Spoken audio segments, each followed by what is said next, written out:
जुर्म की दुनिया की आपा यानी हसीना पारकर।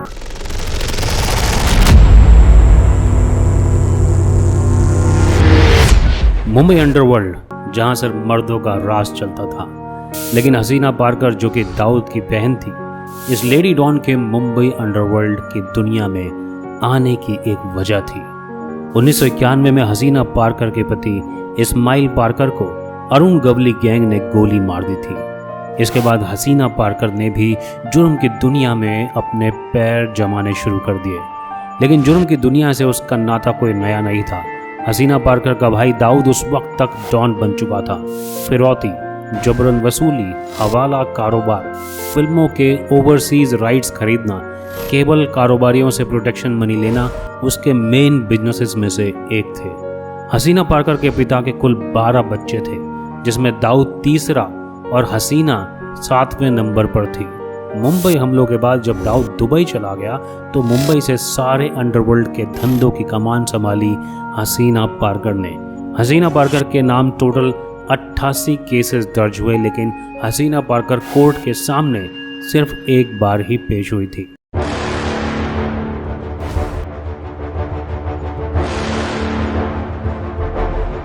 धीरे धीरे हसीना पारकर खौफ का दूसरा नाम बन चुकी थी। एक बार हसीना पारकर को मुंबई के नागपाड़ा इलाके में एक घर इतना पसंद आया कि हसीना पारकर ने सीधे ताला तोड़कर उसमें रहना शुरू कर दिया। डर का आलम ये देखिए कि इस मामले में किसी ने भी हसीना पारकर के खिलाफ रिपोर्ट दर्ज कराने की हिम्मत तक नहीं की।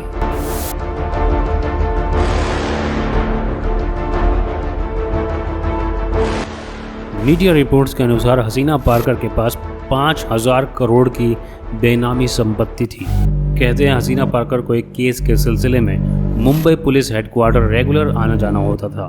जब वह पहली बार वहां आई तो उसी दौरान एक बिल्डर भी किसी केस में मुंबई पुलिस हेडक्वार्टर आया हुआ था। वो बिल्डर हसीना पारकर के दरबार में कभी हाजिरी लगा चुका था, पर उसे हसीना के वहां आने के बारे में कोई आइडिया नहीं था।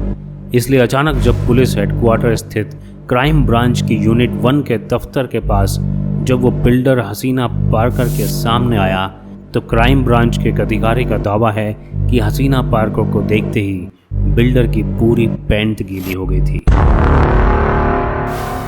हसीना पारकर जुबान से नहीं बल्कि आंखों से बोलती थी।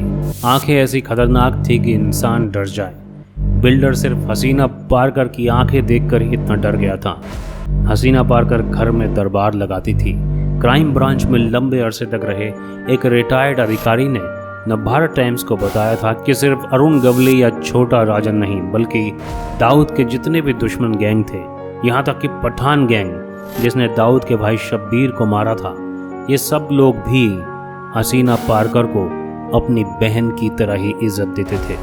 6 जुलाई 2014 को सीने में दर्द की शिकायत होने पर हसीना पारकर को दक्षिण मुंबई के हबीब अस्पताल में भर्ती करवाया गया, जिसके बाद उसी दिन उनकी हृदय गति रुक जाने से मौत हो गई।